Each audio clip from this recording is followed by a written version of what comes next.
哟，大家好，今天啊，就从这一片榴莲，和一个卖榴莲的老板发生的一个很小的故事，我想要分享我自己到大马现在可以说是这么久了吧，超过1年半了，我的一些打交道的心得，我想用童心儿童的心这两个字来总结，到末尾我会再解释为什么这样讲。故事的主角这个老板，我们叫他阿成好了。他最早是在我们花园楼下开着一辆破破烂烂的 sedan， 每次到了以后呢，里面塞满各种各样的水果，他一通知，很多人就会下去买。我呢和他认识了之后有加了 WhatsApp， 主要我问他说，你们家还有榴莲他说有，过几个月就会有，他们家还有榴莲园呢，我觉得挺有意思的，我们就加了联系方式。我记得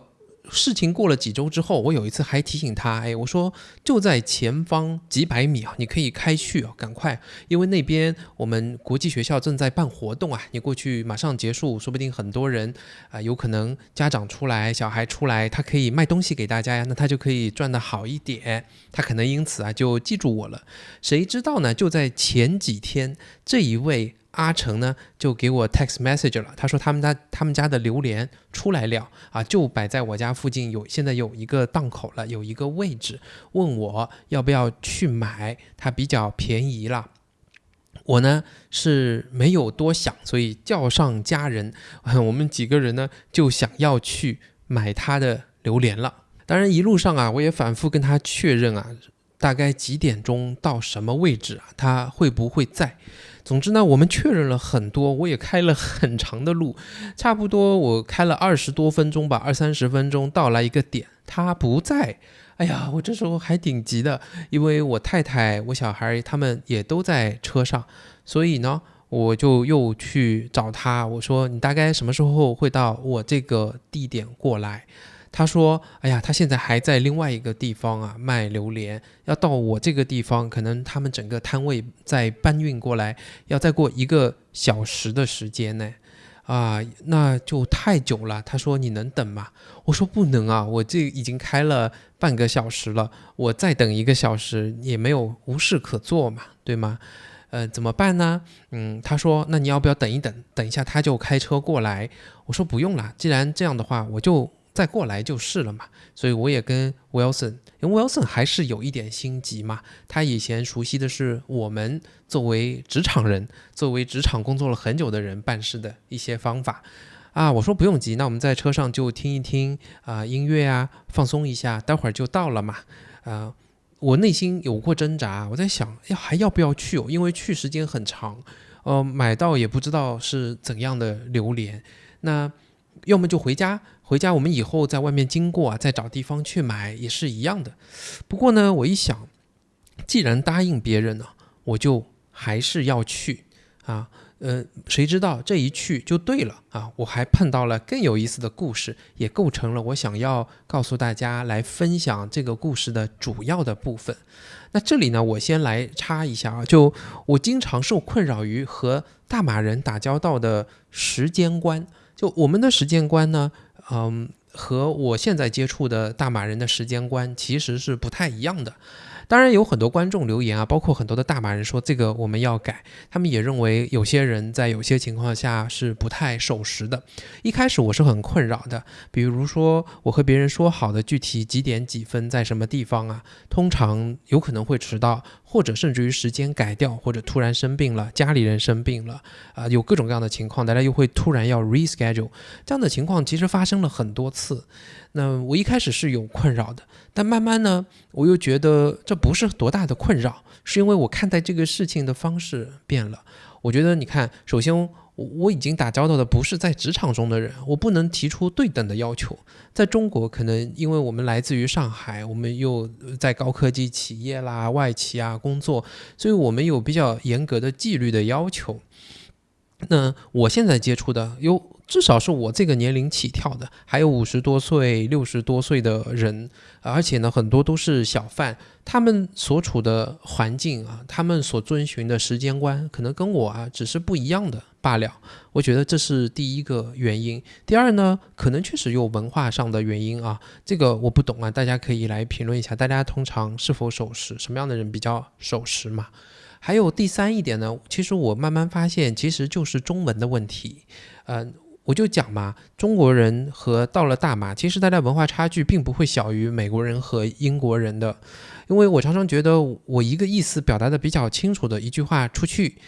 其实我的大马朋友他未必会理解的。这背后有很多可能性啊，因为不是每个人从小都长时间的严格的去训练中文，他要学很多种语言，可能中文只是他可以说一下、可以写一下的语言之一。我就认识很多人，他是接受英文教育的，他长大之后工作之后再慢慢自学中文的。我说还是华人哦，还有多元种族，有各种族裔啊，有些父母，比方说一个妈妈是印度人啊，或者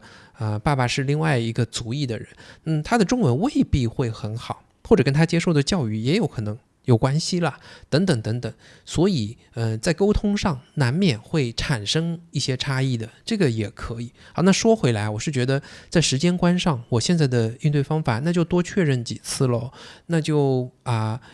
甚至于有时候用英文，我觉得效果会更加好，大家会说的会更加准确一点。分享时间观这一段也是有意义的，因为有很多大马人不知道中国人是怎样看待你们的也有很多中国人他会一开始到大马，我觉得会和我一样和大马人打交道，会碰到这样的困扰。好 ，OK， 那无论如何呢，我又开了20几分钟，好几公里到达了他这里。其实这时候天呢又开始下着蒙蒙细雨，所以我就在对榴莲有挺高的一个期望的，不知道他这个榴莲卖的是怎样的。但跑到他这个摊位我觉得幸好我们没有让老板去过去因为他那个摊位支起来有一个很大的帐篷，还是蛮大的一块地方的。你说他为了我早早的到了那个地方，我们也就只买2个榴莲而已我其实会觉得很不好意思的，所以我们也很索性跑到他这里买了他们家自己的老树榴莲他说有一个有17年，有一批有更多的年份，我也挺开心的，其实也挺好吃的了。谁知道呢？快要结账的时候老板呢还跟我讲了一个事情。他说，老板，我下午呢有一个中国来的顾客这个中国的顾客呢，因为没有 Touch and Go， 他呢就付到了老板的支付宝老板他自己倒是有支付宝的，大概买了蛮多货了，400多马币呢。但是呢，老板没有注意，那个顾客呢，他也没有注意，顾客只给他了400多人民币，而没有给他400多马币对应的人民币你知道吗？这个中间差了要290几差那么多钱，290几人民币，所以老板就请我帮忙，怎么才能联系到他？原来支付宝上你要再去联系你的买家打款给你的人呢，你只能输入你自己的中国手机号，并且呢，你只能发1次消息罢了给他。这我也发现老板中文确实是不够好的，他词不达意，很难在限定的字数内说清楚他的诉求。一开始我内心讲实话我内心是不想管这个事情的。我说那你可能去借用一个中国手机号，自己就联系他一下咯，或者碰碰运气，他说不定还会回来的。讲实话，这是我的内心戏非常真实。但是呢，我跟我太太都转过来了，我们实际的行为是跟他说，来老板用我们的手机号吧，我来帮你写，你这样写会比较准确。我帮他把字打进去，就把原因告诉他，提出明确的诉求，请你再把钱打回给我，就发出去了。那我们也关照老板，我说只能碰碰运气了，接下来再等等看，如果我这里有消息呢，我也第一时间告诉你。当然了，很可惜，第2、第3天过去，我们都再也没有收到那个顾客的消息。老板看来也非常在乎这么多钱，你可见他做生意是挺不容易的，这确实也是蛮多钱的嘛。谁知道当时回到那个场景，老板说OK 没关系那我就等吧。我们付完钱要走了，老板说等一下，他说别急，我这里还有一袋山竹他们的什么水晶山竹一袋，他说这个送给你我知道有些地方是买榴莲送山竹，但他不是老板他这里没有说会一定要送我们，但他拿了一个东西作为感谢我。我内心当时是怎么样的，你肯定没猜到。当时我其实还是有个小小想法，不要，我们身体也是这样做的，不要啦，你就自己拿着，我们不好意思收。不过老板还是说来嘛，这是我送给你的，我们就欣然接受了。这个做法跟我以前是不一样的，因为我跟我太太我们都是上海人，我们来自于上海，我们从小接受到的教育就是不要欠别人东西，所以在中国整个有很多习惯，大家有互相借钱啊这样的文化，在上海其实是很少很少的，就几乎是不会有的。就欠别人东西，大家都希望第一时刻或者第二天就去还清，或者把这个礼数做到，还清给别人。我们有这种思维，我们有这种习惯在里边。所以你会看到我在一个转变的过程中，两边的想法都有，行为呢已经慢慢的偏向大码了。这个故事就很小吧，很短吧，我把它讲完了。那我想讲的是什么呢？为什么又和同心这两个字有关系呢？我想讲就是第一呢，我在慢慢改变我和大马人的相处。我原先是注重理性很多的，通过精密的计算，对吧？这个像我跟 Auntie 送我也会说，你这个做吃的是多少钱啊？你每次要送掉多少啊？怎样会比较持久啊？但他从来就不管不顾。我一直也讲啊，在大马很多人做事都是我不懂咯，我想做就做咯，他会是这样啊。我觉得这很好，这过于理性有可能是我身上的问题，理性不能解决所有的问题。我自己也一直在反思嘛，我学什么专业，做什么工和谁结婚，然后去哪里生活等等等等。你看我们做的大决定不都是非理性的吗？是感性的吗？是遵从内心的吗？有时候你去遵循内心的这个力量的勇气也很重要。所以我觉得第一点呢，在我身上和大马人相处，我就把很多的计算和理性变成一种感性和自然遵从一种天真的内心的想法，这是其一呢。第二呢，就我刚有特地分享的，就在时间观上，我原先是很注重时间的，我自己的安排会安排到分钟我每15分钟在干什么，我都会把它记录好，去分析，去提升它的效率。但既然闲下来了，在大马生活，而且我刚也讲了，可能有背后什么样的原因，哪怕真的就是有某一些大马人不是很遵守时间这样的问题，那我们在大马生活就要调节自己的做事方式，调节我们的心灵嘛。我觉得第二点上的一个 tips 呢，就是在时间观上多放一些余量。我最近也看到有些博主他到了大马生活，然后开始去办第二家园。我个人也觉得我自己经历过嘛，我身边有这样的朋友，就这些事情我都会放很长很长的余量，或者反复确认，或者有 Plan B、Plan C。那小到跟别人约时间和地点，我也要多做一些确认。实在不行呢，那就变咯，就回家再等咯。像我们家 repairman 修我们家的水龙头，说了几次了，他都没有来，所以我也摆正心态，我并不希望他今天讲20分钟以后到，然后当天就可以修好。我们要有另外一个在时间上的准备，这个很重要，这是第二一点。第三一点呢，原先我们更少的去欠别人的情吧，用这个话说，或者接收别人的东西啦。我们去给别人是很多的，我们家每年会买很多很多的礼品，也经常和朋友去送给别人，但我们从来不希望收到别人很多，或者希望很快的去把这个情给还清。那现在我就变得更加坦然的去接受别人的礼物，这也是我们在去年刚开播频道的时候观众教会我们的。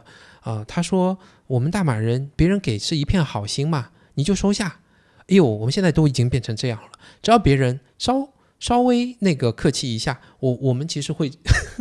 我们客气之后就会真心的把东西给收下，享受它。当然未来还会再想到这个老板，形成一种真正的一来一去的互动。这是我们尤其是对上海人所谓海派文化他的一些上海的一些礼数一些文化习惯来讲，会有蛮大的挑战和改变的。这是我们的变化。还有第四一个变化，我觉得也很多了。原先呢，我们是比较的独立的怎么讲叫独立呢？就是更多的一家人在一起活动，然后呢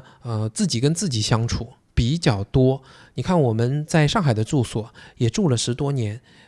邻居是谁都不知道，真的就是一个 floor 有4户嘛，另外3户我全部不认识。楼上楼下也不是很认识，大家抬头不见低头见，但是也不太会主动打招呼啊，去认识啊。在大马这点就变了，有可能更加宽松，氛围更加放松，大家也是笑嘻嘻的。你看这些小贩他为什么会想到我，是因为我主动想到他，我说学校可以去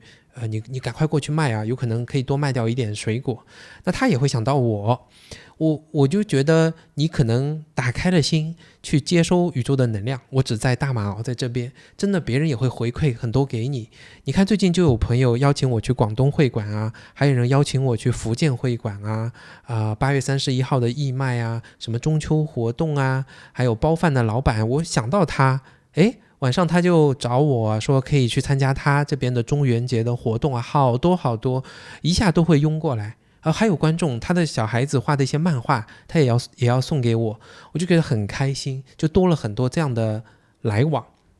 那我们回到这个主题上啊，我其实呢，我觉得这里面没有对错，大家所处的文化没有说啊，这个是中国人对，这个是大马人不对，这个是大马人，你看我们很好，我们对，你看中国人怎么样不对，我就不要上升到这样的高度啊，一定要讲那就是我自己内心的感受在这里生活，我希望可以给到大马人一些我们原来是这样的，中国人是这样想的，还有中国人刚刚生活在大马，那他会知道怎么样跟人打交道我就点题童心这2个字很重要。什么是童心呢？就小孩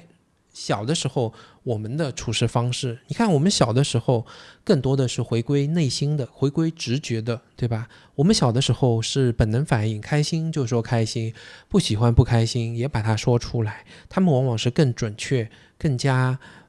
直抒胸臆的。第3一点呢，我们遵循最基本的父母教给我们的社会文化，教给我们的道德原则，善待别人啊，真诚交往啊，保持微笑啊，然后不要太多的一些算计啊、计算啊，太过于理性啊，就这样来咯，就生活会变得很简单啊。讲回来，要享受我的榴莲了，我还要享受这个故事，希望这个啰里吧嗦的分享啊，你也会喜欢。这一集我就不加字幕了，因为我们家的这个便当的生意啊，马上也要开业了，我要去帮忙，要去做事了。谢谢大家，花衬衫穿上，好，拜拜。